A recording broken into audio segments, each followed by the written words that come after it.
Bonjour à toutes et tous, c'est Maureen et Jason. On espère que vous allez bien. Alors aujourd'hui, on fait une vidéo, comme vous avez vu dans le titre, sur nos livres préférés, les histoires qui nous ont marqués, les gros coups de cœur qu'on a pu avoir depuis nos débuts de lecteurs-lectrices.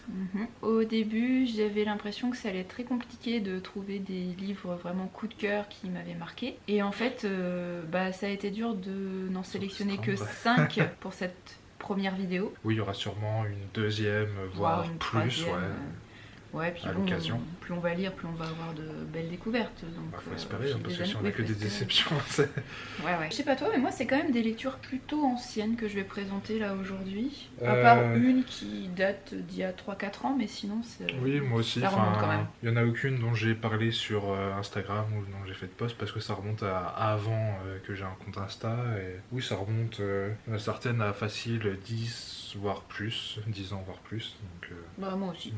Ouais. Donc comme quoi, elles nous ont vraiment marqué Ouais. pour qu'on ait envie d'en parler. Je pense que aujourd'hui. c'est plus facile d'avoir du recul et de dire oui, cette lecture m'a vraiment marqué quand on l'a faite il y a 5 ans ou plus que vraiment quand on l'a faite il y a un mois. Et on fait ah oui, j'ai vraiment beaucoup aimé, mais est-ce qu'elle va rester vraiment dans le temps ou pas?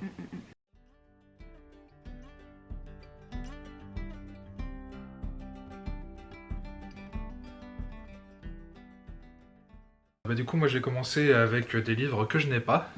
Super. Parce Donc que... c'est une lecture super marquante, mais tu l'as Mais pas dans je ta les ai pas. bibliothèque. Mais non, c'est tout un cycle composé de 2 sagas de 5 tomes chacune. Donc ça fait 10 romans en tout qui composent le cycle. C'est le cycle des Princes d'Ambre de Roger Zelazny. Et non, je les ai pas parce que en fait, je les avais empruntés à mon père dans sa bibliothèque. Je les ai lus pour la première fois quand je devais avoir 11 ans. Et je les ai relus et je crois que c'est les hors graphiques, c'est les seuls livres que j'ai déjà relus une deuxième fois. Donc pour dire à quel point je les avais aimés, quand j'avais 20-21 ans. Et je crois que j'aimerais bien les relire encore dans ma trentaine, tous les 10 ans en fait. Moi j'ai jamais lu Les Les Princes Princes d'Ambre, d'Ambre. ouais. Je sais même pas de quoi ça parle. C'est de la fantaisie. Oui, c'est de la fantaisie, écrite dans les années... 70 peut-être. J'allais dire 70. J'ai en tête les vieilles éditions poche des années 70 de fantasy SF. Là. Publié en 70. Donc dans le premier tome, Les 9 Princes d'Ambre, on démarre avec un homme qui se réveille dans un asile psychiatrique. Il a perdu la mémoire, il sait pas pourquoi il est là. Donc il va réussir à s'en échapper avec le nom de sa sœur qui l'aurait fait interner. Donc du coup, il va la voir. Il va bluffer en faisant croire que il n'a pas perdu la mémoire. Et il va apprendre à ce moment-là que en fait, il est un prince d'Ambre. Ambre étant le monde originel, le seul vrai univers, et que tous les autres univers ne sont que des ombres d'Ambre, dont la Terre en fait. Notre réalité à nous ne serait qu'une ombre d'ambre. Et les princes et princesses d'ambre ont la faculté d'avoir une force surhumaine, d'avoir un pouvoir de régénérescence, donc ils sont quasiment immortels. Et il s'est retrouvé dans cet asile parce qu'il a eu un accident de voiture. Et ce dont il se souvient, c'est qu'en fait on lui a tiré dans les pneus et c'est un accident qui a été provoqué, on cherchait sa mort. Donc son but ça va être de savoir qui a voulu le tuer. Et pourquoi? Et pourquoi sa sœur du coup l'a fait enfermer dans un asile. Chez sa sœur il va être rejoint par un de ses frères. Ils vont être attaqués par des créatures. Et du coup pour s'échapper, ça va l'amener dans le monde, dans un autre monde. En Ambre, en fait, le roi d'Ambre, parce que ce sont des princes et des princesses, le roi d'Ambre, en fait, Oberon est porté disparu depuis plusieurs années. C'est un des frères qui a pris sa régence, sauf que du coup, ça va créer des guerres de pouvoir et donc ça va être une guerre fratricide avec des alliances, des trahisons, des mésententes pour essayer de s'emparer du trône. Donc ça va être l'essentiel des 4 premiers tomes sur les 5 qui composent le premier cycle qui suit ce personnage-là, Corwin. Le dernier ouvrant un peu plus l'univers où en fait on va en apprendre plus sur les cours du chaos qui est un peu le reflet négatif de Ambre et il va y avoir en fait une guerre entre ces deux, de l'ordre contre le chaos. Et le deuxième cycle suit Merlin, le fils de Corwin, qui est à la fois prince d'Ambre lui aussi et prince du chaos par sa mère. Et du coup on va en apprendre plus sur les mystères des cours du chaos. C'est un récit qui mêle intrigue politique, complot politique, bataille épique, beaucoup de magie aussi. Il y a des anneaux magiques qui permettent d'avoir des grands pouvoirs, il y a des épées magiques aussi. Il y a du coup les jeux de tarot, ça représente ses frères et sœurs et en fait ils peuvent entrer en communication par ces cartes de tarot. Il y a d'autres cartes du tarot, en fait c'est des endroits qui sont dessinés et ils peuvent pénétrer dans la carte pour se téléporter à cet endroit-là. Donc voilà, c'est tout un univers de fantasy très riche. Oui, c'est ce que j'allais dire, ça a l'air riche. Un peu compliqué quand même parce que quand je pense que j'ai lu ça à 11 ans, je suis pas sûr que j'avais absolument tout compris, mais en tout cas suffisamment pour être vraiment happé dedans. C'est avec ce livre-là que j'ai vraiment senti que c'était la fantasy que j'aimais lire, que j'ai posé un nom sur ce genre-là, parce qu'avant je savais pas que ça s'appelait de la fantasy en fait. Et donc oui, c'est en lisant Les Princes d'Ambre que je me suis dit c'est ça que j'aime lire, c'est ça que j'aime écrire aussi, ou que j'aimerais écrire. Et donc c'est vraiment ça qui m'a mis le pied à l'étrier dans la fantasy. Donc je pense que c'est aussi pour ça que ça m'a marqué, même avant Le Seigneur des Anneaux que j'ai lu 1 ou 2 ans plus tard. Après c'est aussi un récit de son époque, si je le relisais maintenant en ayant un peu plus vieilli, et je pense que niveau diversité, représentation notamment des femmes, c'est pas forcément ce qu'il y a de mieux, parce que de m'en souvenir, c'est soit des manipulatrices un peu sorcières, soit des objets de désir pour le héros, tout ça, donc c'est pas forcément les personnages féminins les mieux mis en avant. Bon, si on remet dans son contexte et dans son époque, ça peut s'expliquer aussi, ça n'empêche pas que j'en garde un très très bon souvenir, et que ouais, je pense les relire d'ici quelques années. Il n'y a pas une reine Titania dans l'histoire? Si tu parlais d'Oberon, donc... Non, il n'y a pas de reine Titania. Mais les femmes ont très peu de place, donc les mères sont quasiment toutes mortes en couches, ou soit sont mortes plus tard, mais elles n'ont pas tellement d'importance.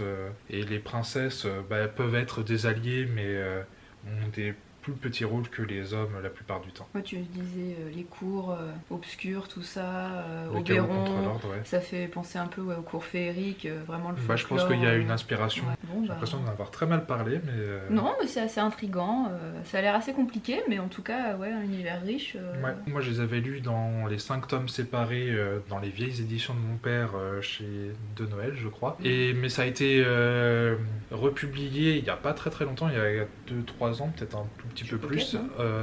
Non, peut-être pas. En intégrale. La première intégrale sur les 5 tomes avec Corwin et une deuxième intégrale avec les 5 tomes avec Merlin. 5 tomes en... Donc c'est des bonnes grosses intégrales, ouais. Et je sais pas chez qui c'est. Je sais pas si j'aurais envie de me lancer dans 10 tomes. Après, chaque tome est assez... sont pas épais en eux-mêmes, donc du coup ça se lit quand même assez vite. Et est-ce qu'on peut je lire pense qu'un que le cycle style est assez vite.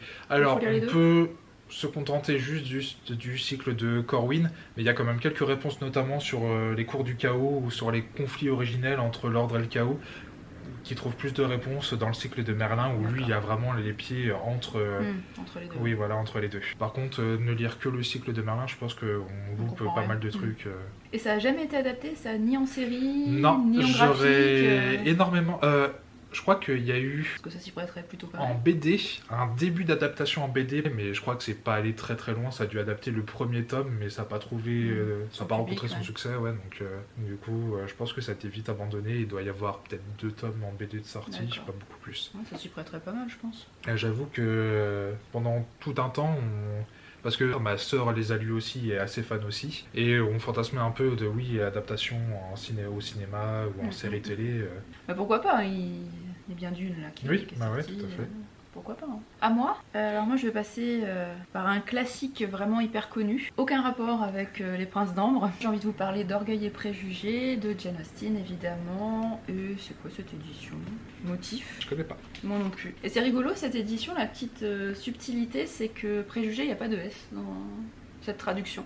Alors que pour toutes les autres traductions françaises, Préjugés au pluriel. Bon bah Orgueil et Préjugés, pas vraiment d'originalité dans ce choix. C'est le premier roman de Jane Austen que j'ai lu et je pense que c'est mon préféré. Je crois que j'ai découvert l'histoire grâce à l'adaptation de 2005 de Joe Wright avec Keira Knightley. Adaptation que je n'aime pas. Je vais me faire des ennemis, là, je sens déjà les pouces négatifs sur la vidéo.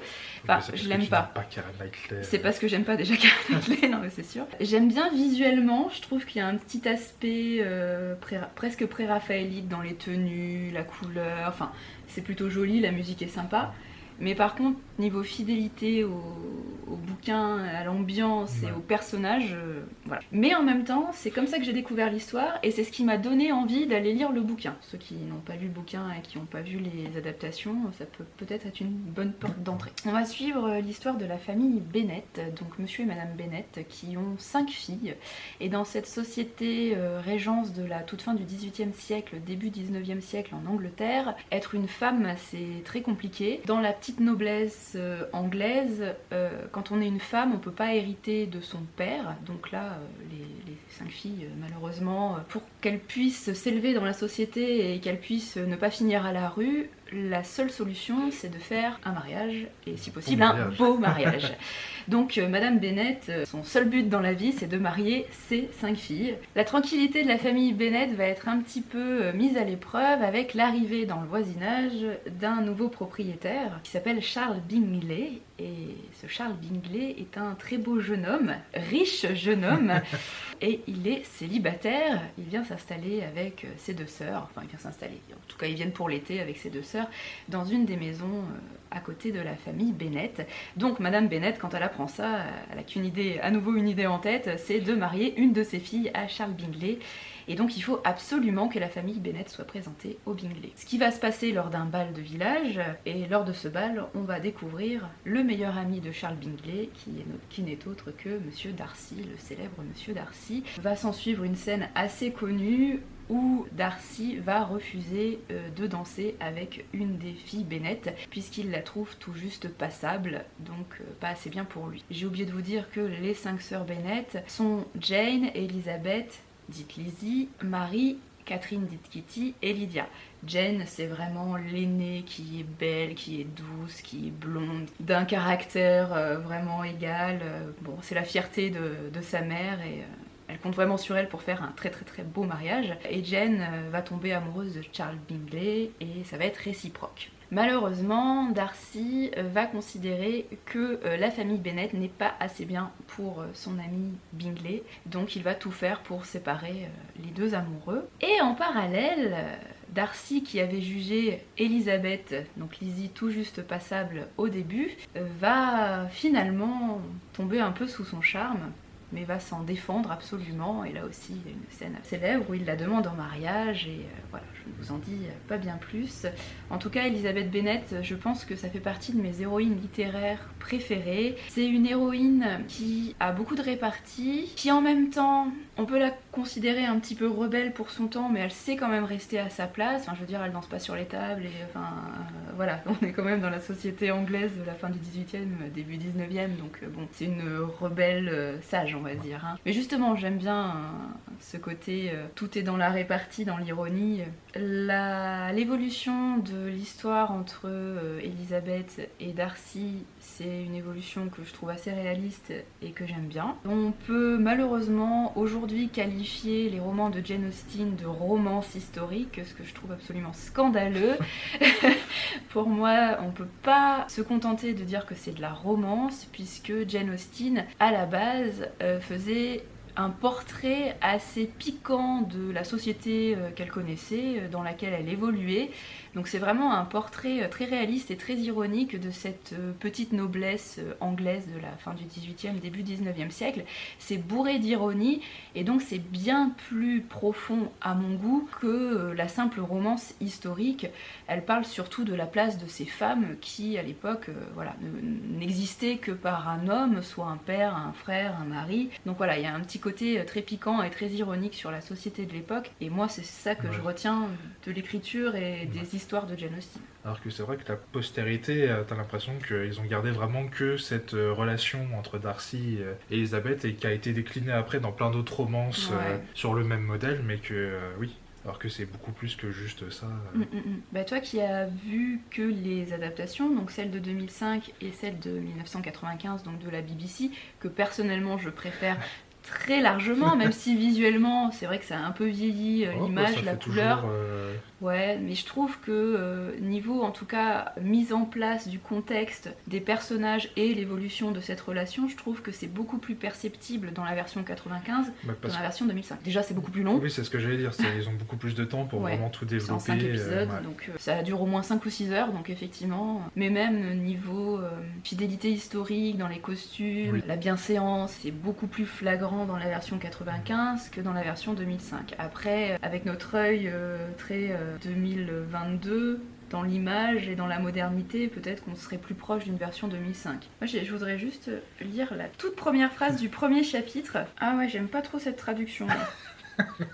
Attends, faut que je trouve une autre version. Parce que je trouve que ça donne une bonne idée du style piquant de Jane Austen, et tu te dis dès la première phrase, ah ouais, ça va être trop bien. Enfin, tu sens déjà le style. Oui, parce qu'en fait, j'ai plusieurs éditions d'Orgueil et Préjugés, comme j'ai beaucoup d'éditions des romans de Jane Austen. Donc, première phrase du tout premier chapitre de Orgueil et Préjugés. Il est une vérité universellement admise, un célibataire en possession d'une fortune solide doit avoir besoin d'une femme. Et je pense que c'est en gros ce que dit Elisabeth à sa mère dans la version BBC de 95, quand Madame Bennet dit à son mari, il y a Monsieur Bingley qui vient d'emménager, il va changer notre vie, il va vouloir épouser une de mes filles, enfin c'est un truc comme ça. Et Elisabeth Bennet répond que ah bah oui, forcément, un homme riche, son seul but dans la vie, ça doit être de trouver une femme et de se marier. Je trouve que ça donne bien le ton des romans de Jane Austen, en tout cas de celui-ci. Deuxième livre, on part sur La religion de Tim Willox, un livre historique. C'est possible que ça soit mon premier roman historique aussi que j'ai lu, parce que j'avais le préjugé que les romans historiques c'était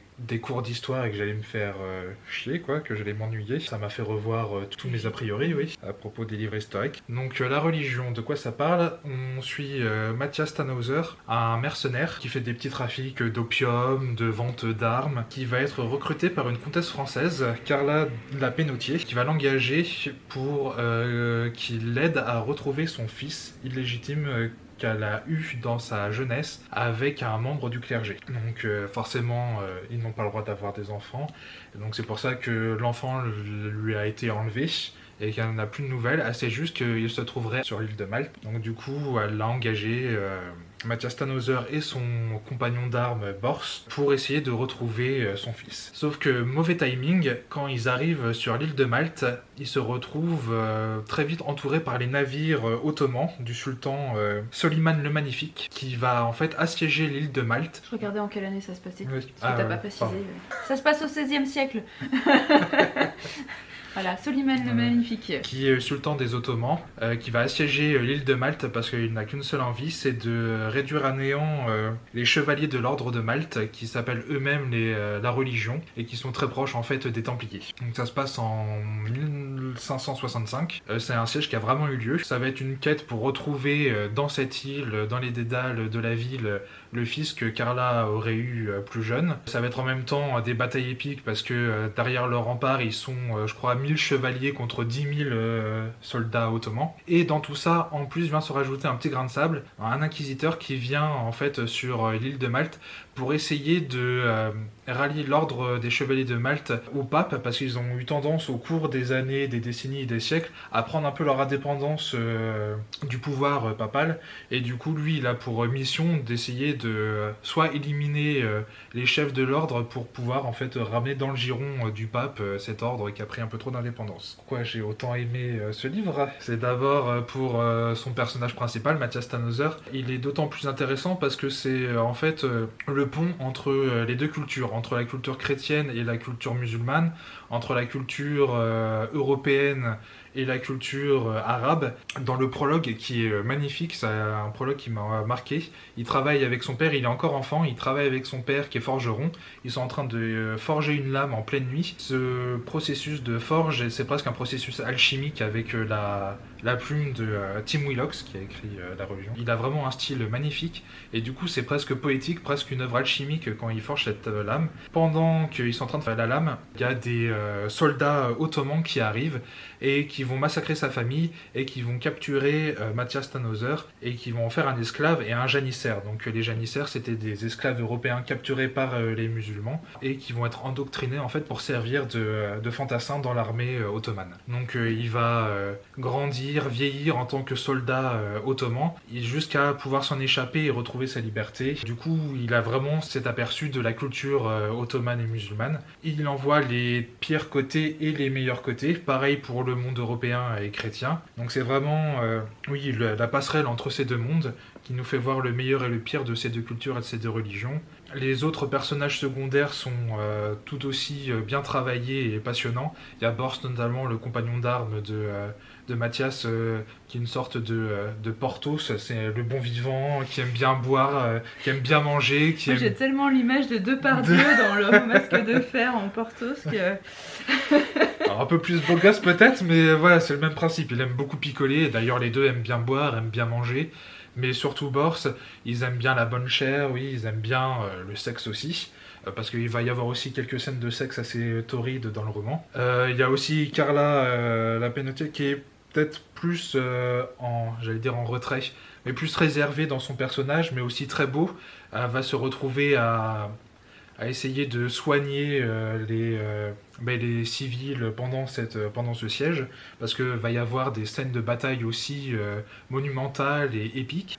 Matthias Tannhäuser, qui est un mercenaire, du coup, va être engagé aussi par l'ordre des chevaliers de l'ordre de Malte pour défendre les remparts contre les soldats ottomans, d'autant plus qu'il connaît très bien Soliman le Magnifique et les techniques ottomanes.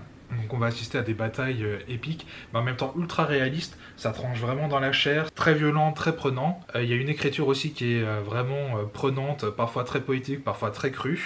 Ça en fait vraiment pour moi un très grand roman. Ça questionne aussi la religion, l'hypocrisie parfois de certains religieux, notamment les inquisiteurs qui vont aller torturer, martyriser ou... couvert de religion. Oui, sous la couvert de la religion, mais de leur côté n'appliquent pas les principes qui sont censés appliquer dans leur ordre. Mais oui, c'est vraiment une sorte d'opéra parce que tout est exacerbé, les émotions sont exacerbées, la violence est exacerbée, mais l'amour aussi, la poésie du texte. Ça nous emporte sur... Pourtant, c'est un épais pavé, hein, il fait plus de 830 pages. Et quand je l'ai fini, oui, je me suis dit, il va faire partie de mes livres préférés pour un bon moment encore. Tellement ça m'a vraiment passionné. C'est assez érudit et on sent vraiment que l'auteur a fait un travail de recherche assez important derrière, sans être une leçon d'histoire assénée à chaque fois, c'est vraiment au service de la narration et du récit. C'est d'autant plus passionnant et instructif en même temps, mais on s'en rend même pas compte tellement on est emporté dans les aventures et dans l'histoire.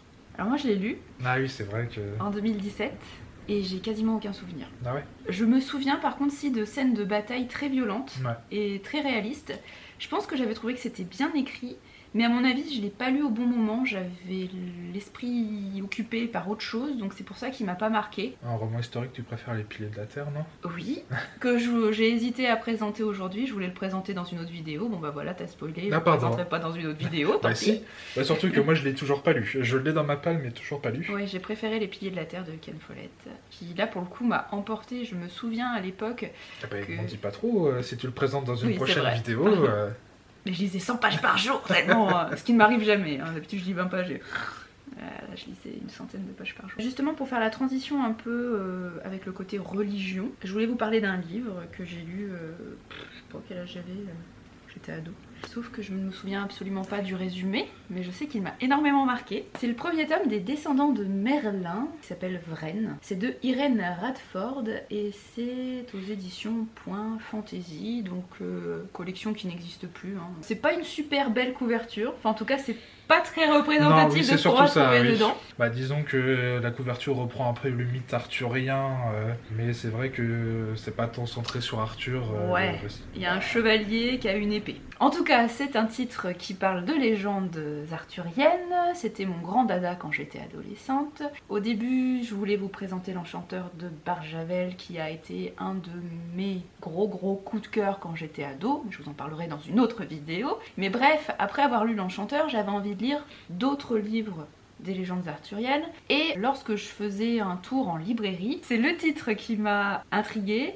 Et ensuite, quand j'ai lu la 4e de couverture, j'ai vu qu'il y avait une référence à Marion Zimmer Bradley et aux Dames du Lac que j'avais aussi lu à ce moment-là. Enfin bon, j'étais vraiment dans la veine arthurienne. Et si je vous présente ce livre aujourd'hui, c'est parce que non seulement ça parle de cette matière de Bretagne que j'aime énormément, mais surtout ça va parler des anciennes traditions païennes, et c'est surtout ce que je retiens de cette lecture. C'est cette ambiance très rituelle, c'est ce qui m'a fait découvrir un petit peu, je pense, ces rituels païens. Après les Dames du Lac qui en parlaient déjà un petit peu, un peu beaucoup même. Oui. Là on retrouve un petit peu ce côté-là, en exacerbant l'aspect conflit entre tradition païenne, ancienne religion, et la montée en puissance du christianisme qui va tout balayer sur son passage. Et c'est surtout cet aspect-là qui m'avait révoltée quand j'ai lu ce bouquin-là, mais qui m'avait vraiment fascinée, passionnée. Voilà, et on va suivre un petit peu tout ça à travers le personnage principal qui est Vraine, qui donne son nom à ce premier tome, qui est donc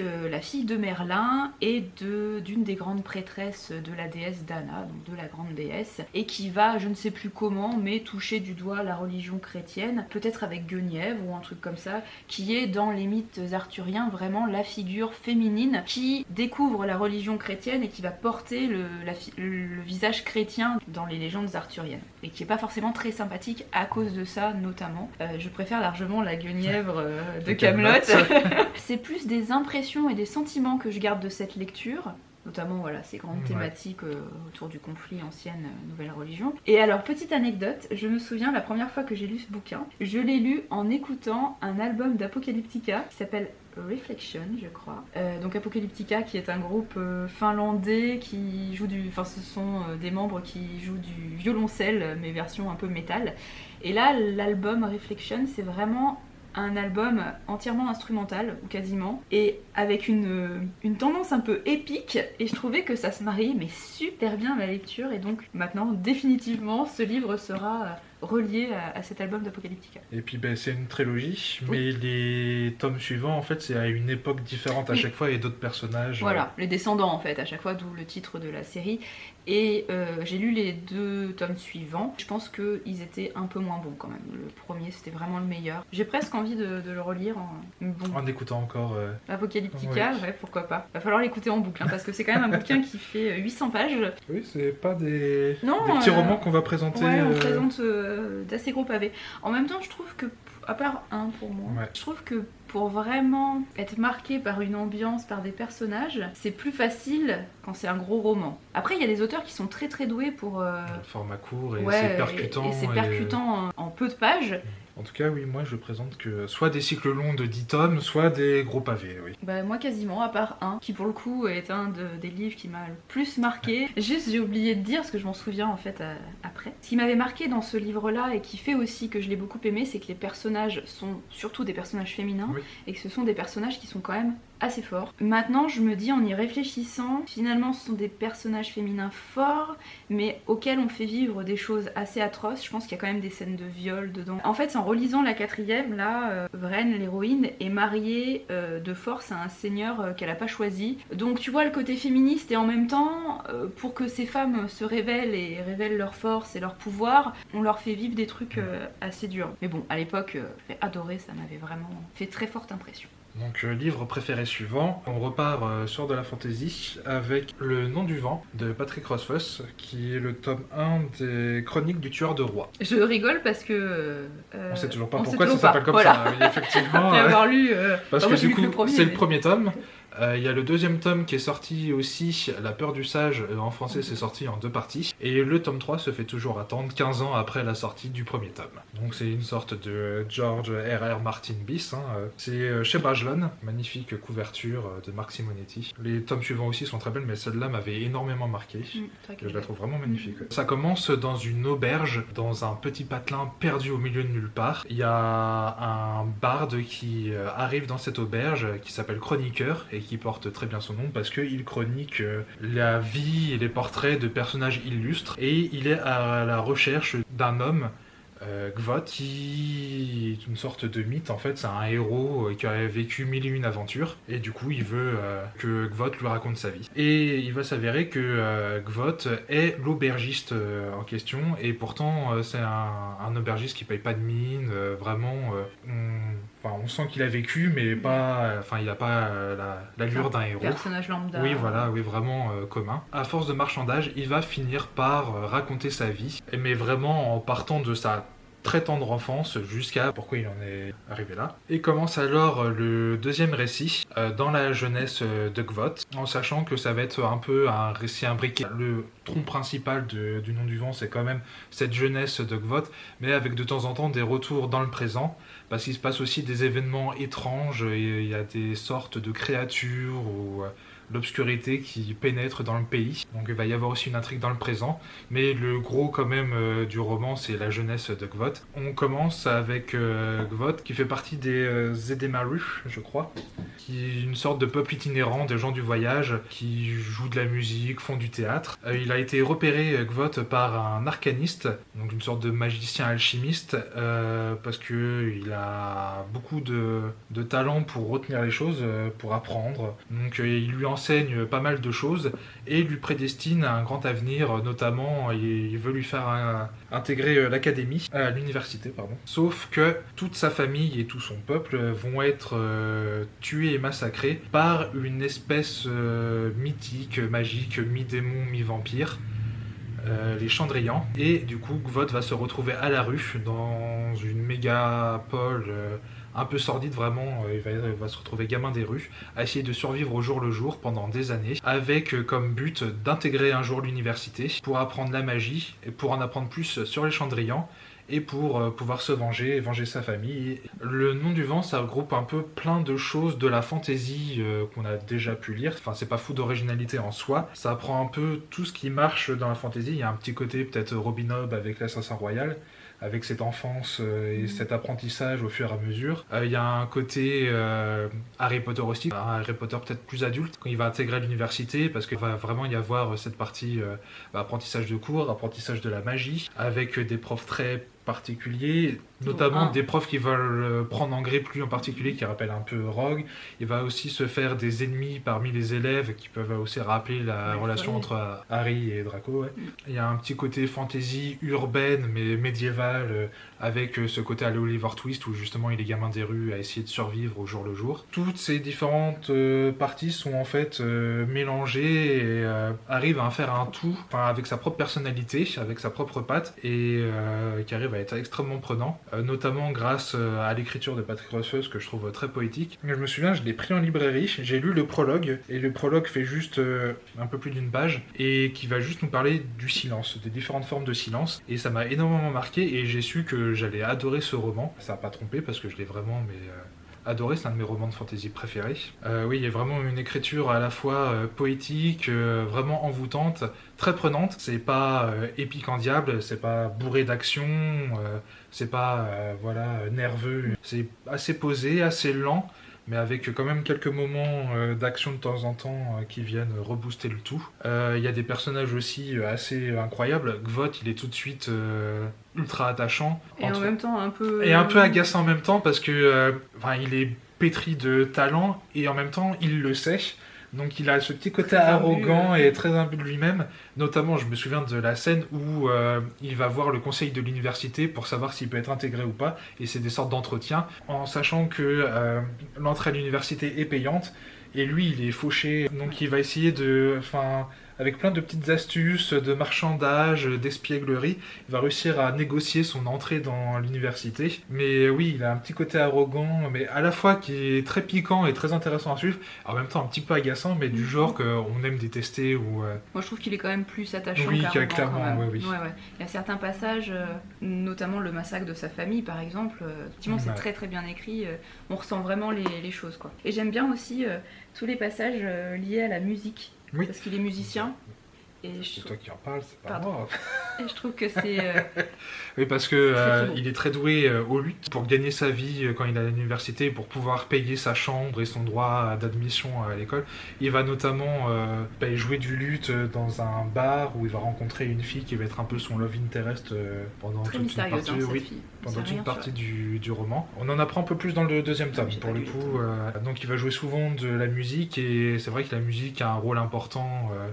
Mais aussi la musique, le son, les noms, parce que notamment de ces cours de magie, ça va être d'apprendre, parce que quand on connaît les noms des choses, on peut les maîtriser et les faire obéir en fait, et du coup c'est un peu comme ça qu'une partie de la magie fonctionne. Assez classique comme principe dans pas mal d'histoires de fantasy, ça marche comme ça. Et du coup un de ses buts aussi, ça va être d'apprendre le nom du vent, qu'un de ses professeurs semble maîtriser, mais un professeur un peu fou, un peu particulier. Est-ce qu'on sait si le tome 3 va sortir un jour? Est-ce qu'on a une date? Ça revient assez souvent, mais oui, le troisième tome se fait toujours attendre. On n'a pas vraiment de nouvelles, on n'a pas de date de sortie de prévue. C'est bon, t'as plus rien à dire sur le nom du vent? Alors moi j'enchaîne avec un livre complètement différent. On sort de la fantasy, on va plutôt du côté de l'autobiographie contemporaine.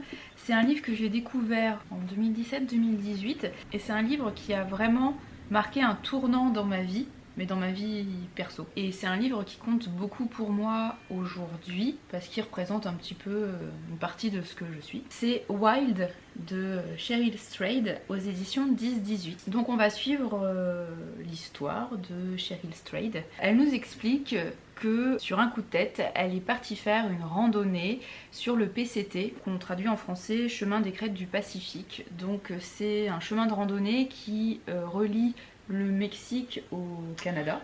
Disons que ça relie la frontière de Californie, la frontière sud entre les États-Unis et le Mexique, jusque la frontière nord entre les États-Unis et le Canada, dans l'État de Washington, je crois. Ouais. Donc c'est plus de 4000... Washington ?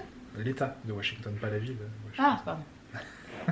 Parce que c'est pas au même endroit, non. l'État de Washington. Contrairement à New York, où l'État de New York et la ville de New York sont dans les mêmes, autant il me semble que Parce que Washington, c'est sur la côte est, hein, je dis Washington, pas de bêtises. DC, oui, que là, le chemin du Pacifique, c'est vraiment la côte ouest. Hein. Ouais, du Pacifique, quoi. Oui, je remets en contexte quand même, parce que on n'est pas tous super doués en géo. Et oui, du coup, c'est plus de 4200 km. Ouais. Cheryl va pas faire les 4200 km, elle en fait qu'une partie, elle part environ 3 mois, elle fait 1700 km environ, ce qui est déjà énorme. C'est une jeune femme qui a jamais randonné de sa vie, elle part vraiment sur un coup de tête, elle est mal équipée, enfin elle s'est pas du tout renseignée, mais elle part. C'est un témoignage qui est pas linéaire dans la chronologie. En fait, on va avoir beaucoup de flashbacks, on va comprendre petit à petit ce qu'elle fait là, pourquoi elle est là et qui elle est en fait, hein, parce que ça allait pas très bien dans sa vie de base, donc voilà. C'est pour ça aussi qu'elle a décidé de... Tu veux en parler à ma place? Cheryl, elle se retrouve ici parce que vraiment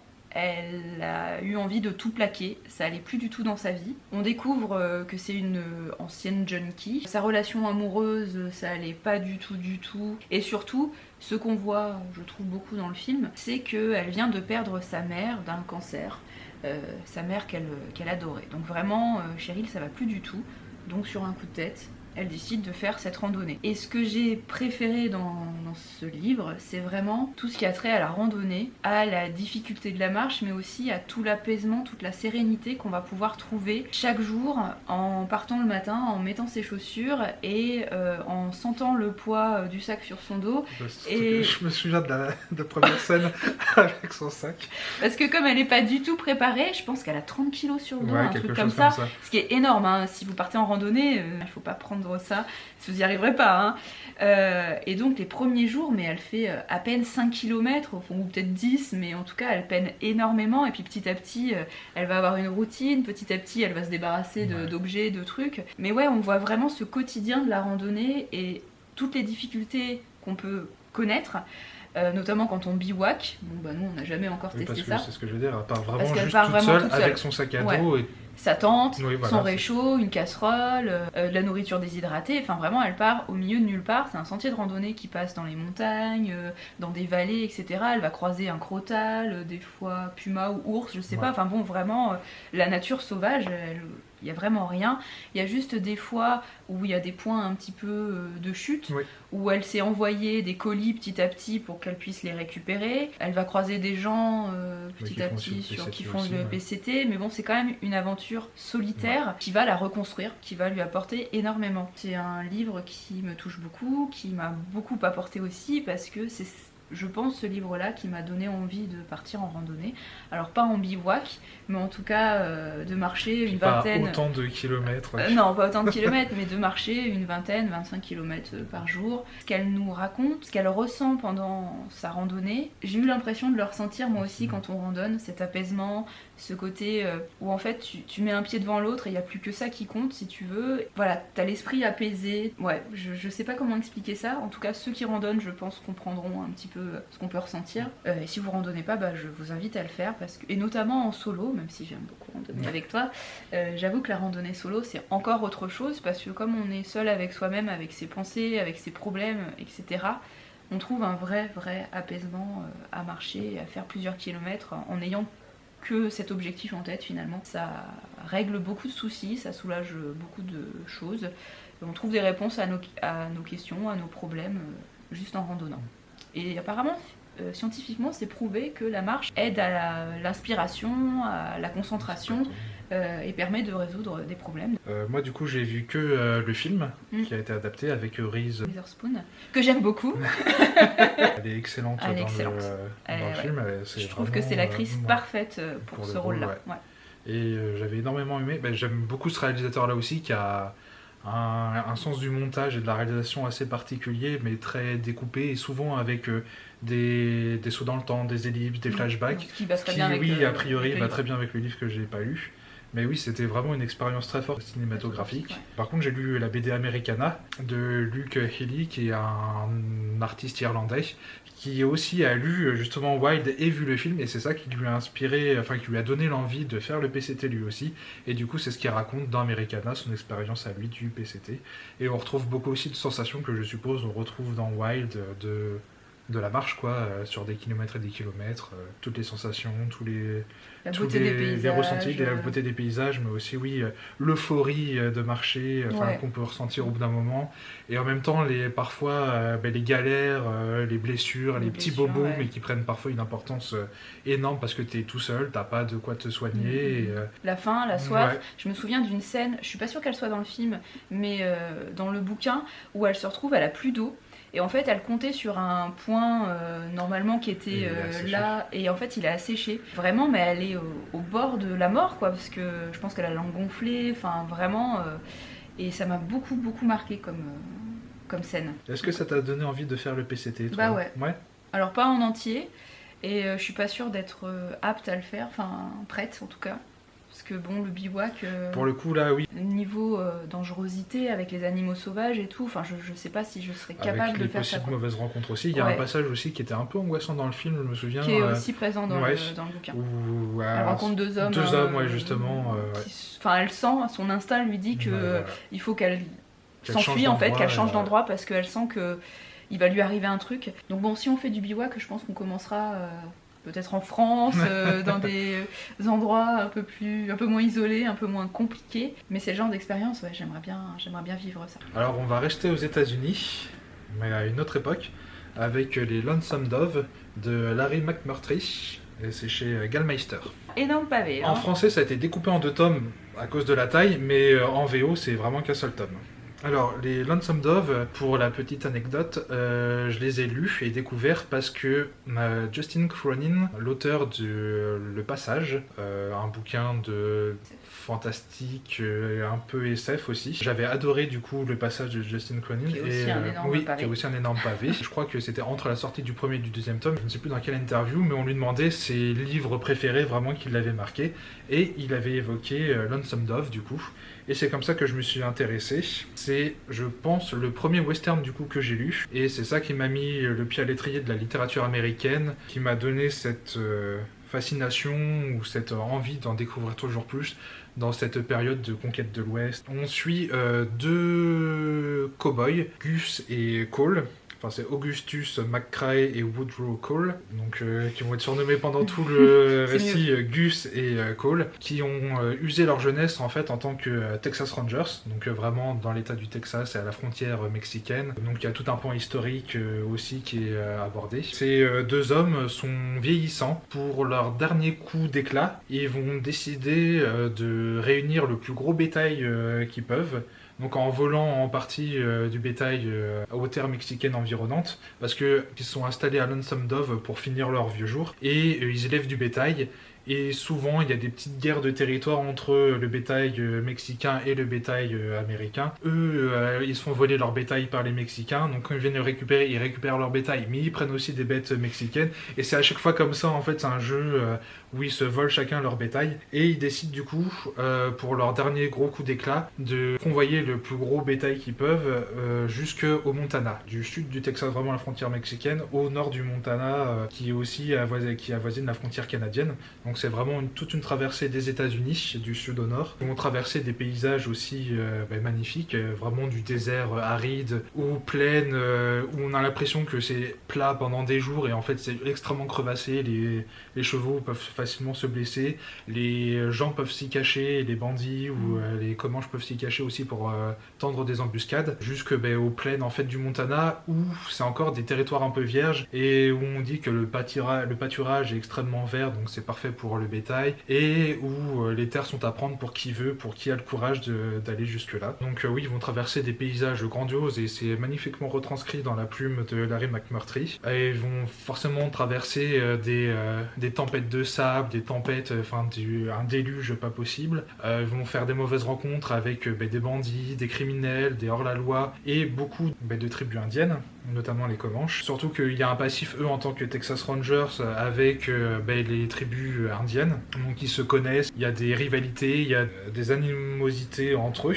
Donc oui, ça va être tout un périple, une véritable odyssée à travers les États-Unis, avec des personnages extrêmement attachants. Augustus et Cole ont deux caractères très opposés. Augustus, il aime bien boire, il aime bien fumer, il aime bien voir les filles, mais c'est aussi un excellent tireur.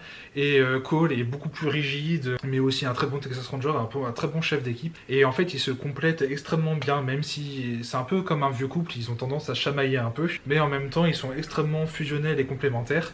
Et ils savent qu'ils peuvent compter l'un sur l'autre. Toute leur relation est extrêmement touchante, parfois très drôle aussi. On s'attache très vite à eux. On s'attache aussi aux personnages qui vont graviter autour, parce qu'ils vont pas être que tous les deux à convoyer tout ce bétail. Il y a plein de personnages secondaires extrêmement intéressants. C'est ça qui m'a fait adorer le western et la littérature américaine et le nature writing et oui, toute cette période de conquête de l'Ouest. Ça a eu le prix Pulitzer en 1985 ou 86. Ah oui, c'est si vieux que ça? Oui, c'est pas volé, hein, c'est vraiment une œuvre fondatrice. On sent aussi que c'est la fin d'une époque, c'est la fin de leur époque à eux parce qu'ils sont vieillissants, mais on sent aussi que c'est la fin du western, la fin des cow-boys et qu'on va vers une modernisation un peu du pays. Donc il y a un petit côté crépusculaire et fin de cycle aussi très touchant. Ouais, c'est vraiment passionnant et c'est une de mes œuvres préférées tout court. Ouais, ça me donne envie Ça m'a beaucoup marqué. de lire.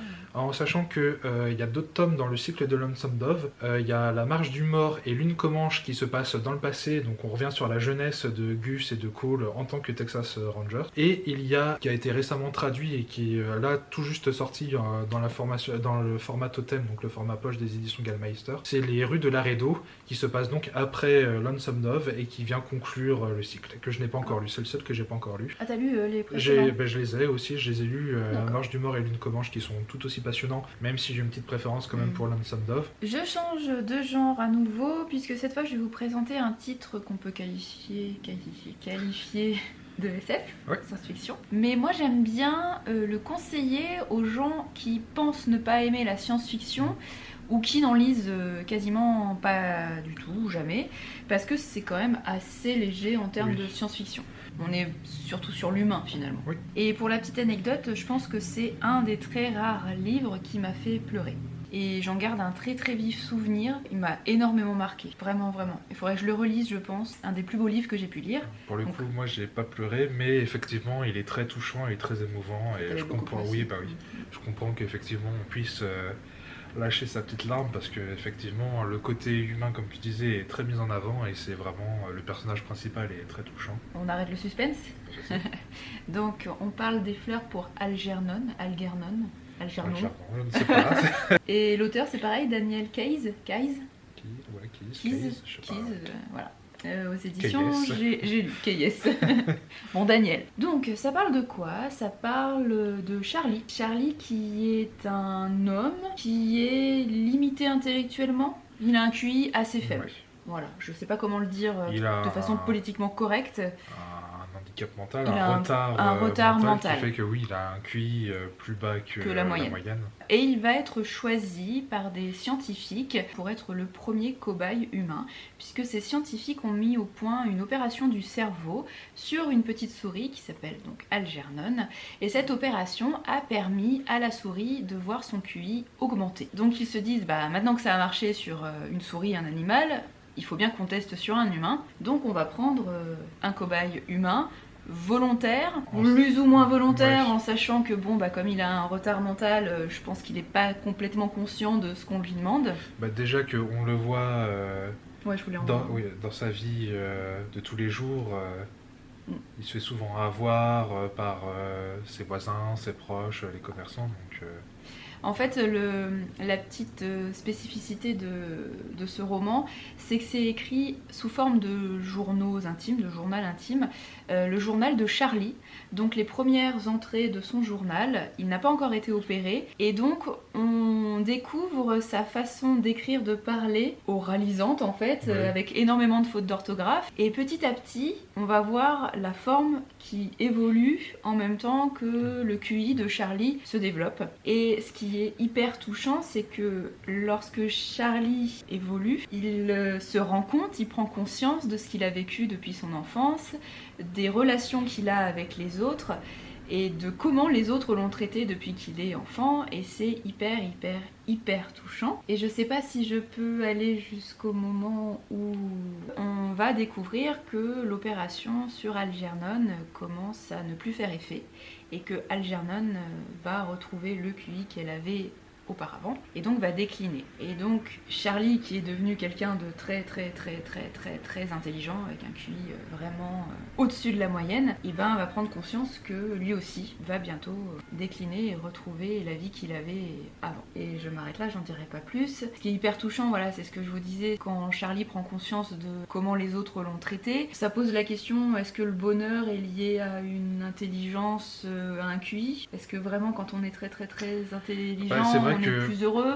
Plus il devient intelligent et plus il a conscience des choses, et en même temps on le voit, plus il s'isole des autres et il se sent moins proche des autres. Ouais, donc peut-être quand il était finalement moins conscient et plus ignorant, il était peut-être plus heureux de sa vie qu'il ne l'est maintenant, où il a conscience de tout. Finalement il est tellement différent des autres, une autre façon d'être différent, qu'il trouve pas non plus forcément sa place. C'est vraiment une super histoire, extrêmement touchante. Et effectivement, le côté SF, par cette opération du cerveau, finalement, il n'y a pas grand chose, quoi. La forme est intéressante, ce côté journal intime, et ça évolue en fonction du QI de Charlie. Je voulais juste dire qu'il y a eu plusieurs adaptations, à la fois un film, une pièce de théâtre, une série télé, notamment française, et j'en ai vu aucune. Ouais, ça me tente très bien de voir à l'écran ce que ça a pu donner. Ce que j'ai pas précisé, mais l'auteur est né en 1927 et le texte a eu le prix Hugo 1960 de la meilleure nouvelle et le prix Nebula 1966 du meilleur roman. Enfin, en tout cas, première édition 1956. Donc ça commence à dater, mais je trouve que... Toujours très efficace, ouais.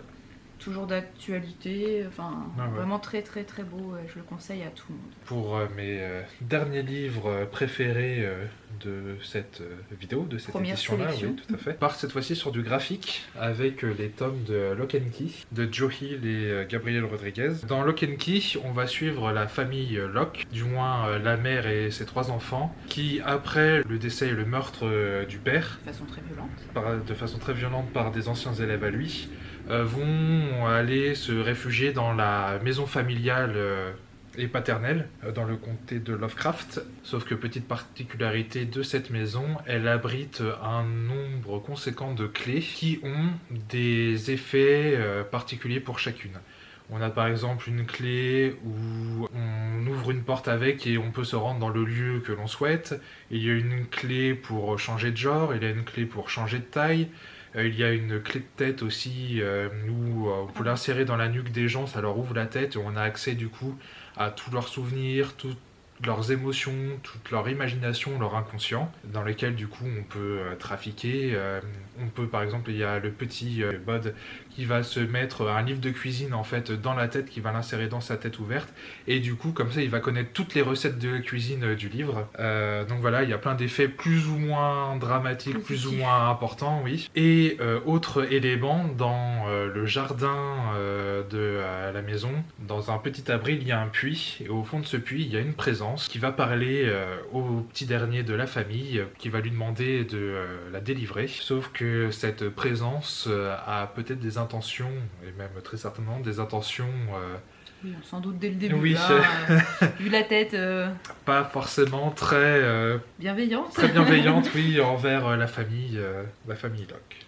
Joe Hill, c'est le fils de Stephen King. Ça a quand même un petit peu son importance parce qu'il y a un vrai lien de parenté, de filiation entre Lock and Key et les œuvres de Stephen King. On a ce fantastique horrifique. Alors horrifique aussi bien surnaturel, avec cette présence un peu sans âge, enfin en tout cas très ancienne dans le puits, qui va refaire surface pour essayer de récupérer toutes les clés et ouvrir une porte, enfin dans lesquelles si on l'ouvre, les conséquences pourraient être assez néfastes pour le monde, mais aussi bien que l'horreur humaine, ce que l'humanité a de pire aussi en elle. Oui, en elle, ouais. C'est très centré sur l'humain, sur les relations. Donc les relations familiales entre les frères, la sœur et ses parents, parce qu'ils se remettent tous à leur façon du deuil de leur père, ils gèrent comme ils peuvent leur trauma. Il y a des relations qui vont se nouer, des gens qui vont se rapprocher, d'autres qui vont se dénouer. On est très oui sur ça, sur l'humain, sur le relationnel, dans ce qu'il y a de mieux et ce qu'il y a de pire, parce qu'il y a de très belles amitiés qui vont se forger, avec des personnages vraiment extrêmement bien travaillés. On s'attache globalement assez bien à toute la famille. Il y a des personnages qui gravitent autour d'eux aussi, qui vont être très bien travaillés, très intéressants aussi à suivre. Notamment, je pense au petit, je crois que c'est Rufus qui s'appelle, qui a aussi une sorte de... Alors, c'est pas dit explicitement qu'il est autiste, mais on sent qu'il a aussi un... Oui. Et finalement, il perçoit des choses que... les autres ne perçoivent pas, notamment à travers ses jouets qui lui parlent et qui pour lui sont vivants. Il y a un dessin assez rond, je ne saurais pas comment trop l'exprimer, mais... Rond, mais en même temps les traits sont assez durs quand même, parce qu'ils sont assez sombres.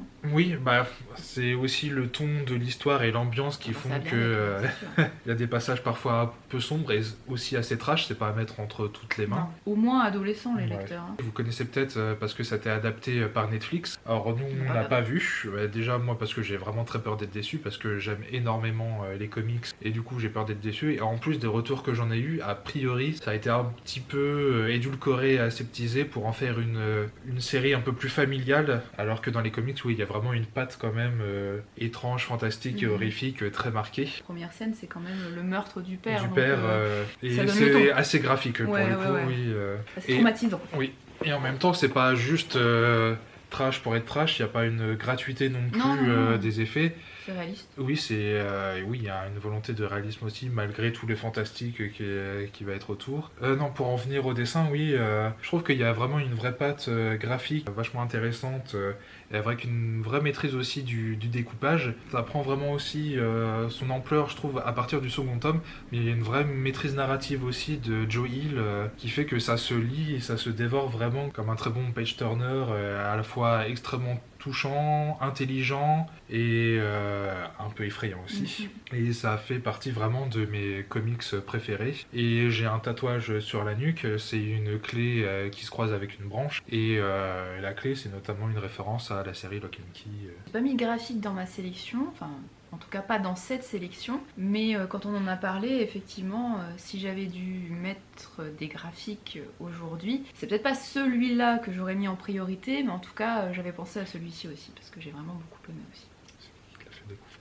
C'est toi. Donc pour mon dernier livre pour cette sélection, j'ai envie de vous parler de mon livre, je crois, préféré de tous les temps, je crois. Tout à l'heure, je citais L'Enchanteur de Barjavel, qui a longtemps été mon livre préféré quand j'ai été ado. En vieillissant, c'est un autre livre de Barjavel qui a pris le pas. C'est Les Dames à la licorne, qu'il a écrit à 4 mains avec Olenka de Vire, je ne sais pas comment on dit, Et là, c'est une édition Presse de la Cité. C'est une édition à laquelle je tiens beaucoup, beaucoup, puisque quand je l'avais acheté par hasard dans une librairie d'occasion, je m'étais rendu compte qu'il était dédicacé. Donc évidemment pas à mon nom, hein, puisque Barjavel est mort avant ma naissance. Les Dames à la licorne, c'est aussi sans doute un des livres qui a nourri mon amour pour l'Irlande. C'est pas le premier livre qui m'a fait voyager en Irlande, mais c'est celui qui m'a fait découvrir un petit peu plus l'histoire du pays et qui m'a donné envie, je pense vraiment, d'y aller. Ça se passe au 19e siècle. Un peu comme Orgueil et Préjugés, on va suivre 5 sœurs dans une famille, 5 sœurs qui sont très différentes.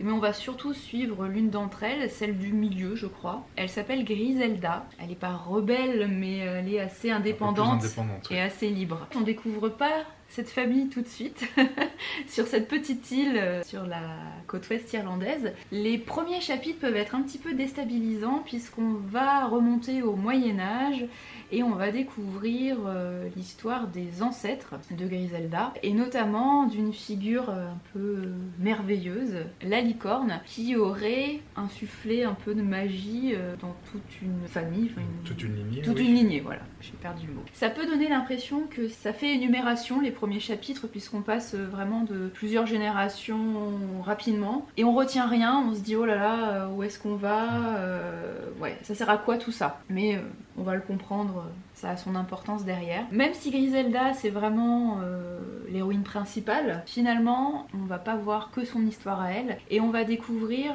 plein d'histoires d'amour, d'attachements différents. L'attachement effectivement amoureux, l'histoire d'amour, mais aussi l'attachement d'un homme à son pays, à la cause irlandaise, puisque comme ça se passe au 19e siècle, on va voir aussi toute l'histoire de la famine irlandaise et de ce conflit avec le colon anglais qui est déjà là, qui est déjà présent. Une histoire aussi d'amour religieux, puisque une des sœurs va se tourner vers la foi catholique. C'est le père qui est passionné par l'archéologie. Ouais. Enfin bon, il y a plein de passions, j'ai envie de dire, d'amour.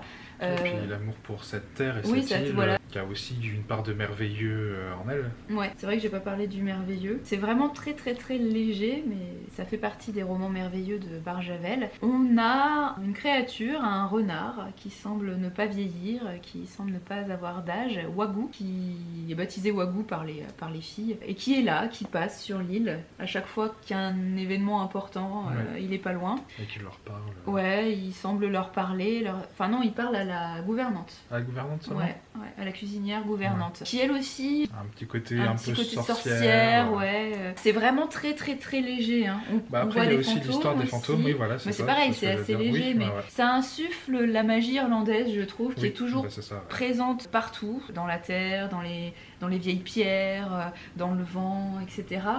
Mais sans entrer vraiment dans de la fantaisie ou du fantastique. C'est tellement léger et bien insufflé qu'on peut y croire que c'est un côté assez réaliste. Ça semble presque naturel. Ouais. Cet amour de la terre est vachement bien, je trouve, rendu par Barjavel et Olenka de Vers. On a vraiment l'impression de sentir le vent, les embruns, l'herbe sous les pieds. Enfin, on s'y croit vraiment. Et on est vraiment sur cette côte ouest irlandaise sauvage, sur cette île, et ça donne envie vraiment d'y aller. Et d'ailleurs, en 2018, ça s'est fait pile au moment où je partais pour mon voyage en Irlande. C'est le président de la société des Amis de Barjavel qui m'a contacté, il m'a donné plus de renseignements sur l'adresse exacte de cette île et de cette maison où vit Griselda et ses sœurs. Par hasard, je passais justement à côté pendant ce voyage, donc j'ai fait un petit détour de 2-3 km avec mon sac à dos entre deux bus. Je suis allée jusqu'à cette île qui est tout près de la ville de Donegal, donc dans le comté de Donegal, et j'ai pu voir de mes yeux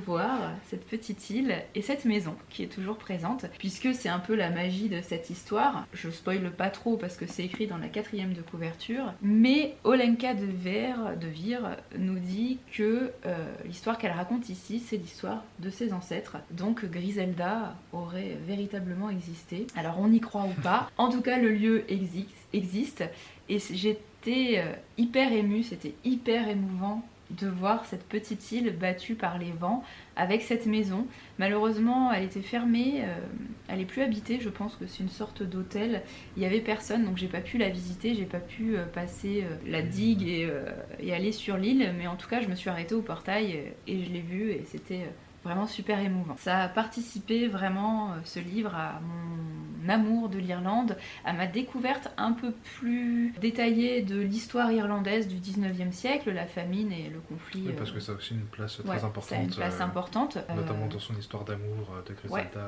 C'est vrai que je vais pas raconter l'histoire d'amour, mais c'est quand même une part du roman. Et c'est vrai que ça a un côté aussi un peu orgueil et préjugé, enfin un peu la Jane Austen.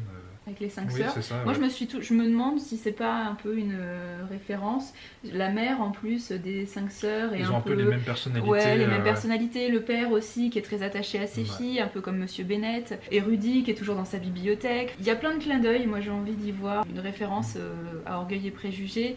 Griselda, elle est un peu plus frivole que Elizabeth Bennet, mais elle a quand même ce côté indépendant de la répartie. L'une des sœurs qui est un peu plus douce et sage comme Jane. Une comme Marie qui va être plus tournée vers la religion. Donc oui, il y a quand même un petit côté. Moi je aussi. trouve. Oui, voilà, oui. Puis du coup, il y a quand même une petite importance des histoires d'amour et des histoires de mariage. Ouais. Mais c'est en même temps pour ramener autre chose, par exemple notamment l'histoire, les conflits irlandais. Parce que Griselda, effectivement, je pense qu'on peut le dire, va tomber amoureuse d'un homme qui va la faire entrer de plein fouet dans le conflit avec les colons britanniques, alors qu'elle était complètement étrangère à ça au début. Elle était vraiment préservée sur son île, un petit peu idyllique. Vraiment, c'était très très loin de ce qu'elle pouvait vivre au quotidien. Et ben, elle va prendre part à ce conflit et s'impliquer là-dedans. Et en même temps, on diabolise pas non plus le colon anglais, puisqu'il y a une autre sœur qui va tomber sous le charme d'un policier britannique. Ah, oui. C'est pas tout noir, tout blanc, il y a du bon en chaque personne et du moins bon. Mais bon, on sent quand même une écriture très maîtrisée et très poétique et effectivement très sensitive aussi. Après, pour ceux qui sont allergiques avec Barjavel, il y a quand même un petit peu cette caractérisation. Il est très dans la complémentarité homme-femme et il idéalise beaucoup. Il a ce côté de placer la femme effectivement comme mère de tout, enfin tu vois, créatrice de tout. Enfin, pour le féminisme, c'est pas super, mais je trouve que ça rejoint un petit peu la conception presque magique païenne de ce qu'on pouvait voir, la complémentarité homme-femme, ce vers quoi il s'est un petit peu plus tourné à la fin de sa vie, notamment avec Olenka de Vers. Il y a eu des suites, non? Ou une suite? Il y a eu deux suites. Enfin, le tome 2 a aussi été écrit à 4 mains. Je ne l'ai pas lu. En fait, j'ai trop peur d'être déçue. Et en plus, ça se passe plus en Irlande, je pense que ça se passe aux États-Unis. Et le tome 3 n'a été écrit que par Olenka de Vers. Et très difficile à trouver d'ailleurs d'occasion. Je ne l'ai pas d'ailleurs, le tome 3. Et on peut s'arrêter à celui-ci. Donc c'était une très très très très très longue vidéo. Et à l'écrit, c'est plus facile de mettre ses idées bien correctement. Oui, parce que j'ai l'impression d'avoir très mal parlé des 3/4 des bouquins que j'ai présentés. Moi aussi. Surtout que c'était pas du tout préparé. Non. C'était l'impro total. Oui, on a choisi nos livres hier, on a lu vite fait les résumés et encore pas pour tous.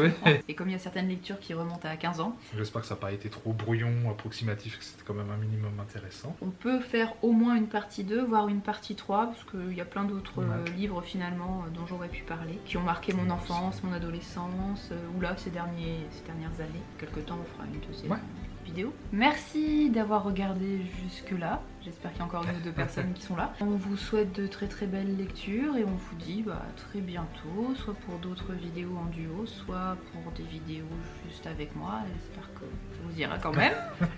Encore merci, à très bientôt et belle lecture. Prenez soin de vous. À bientôt.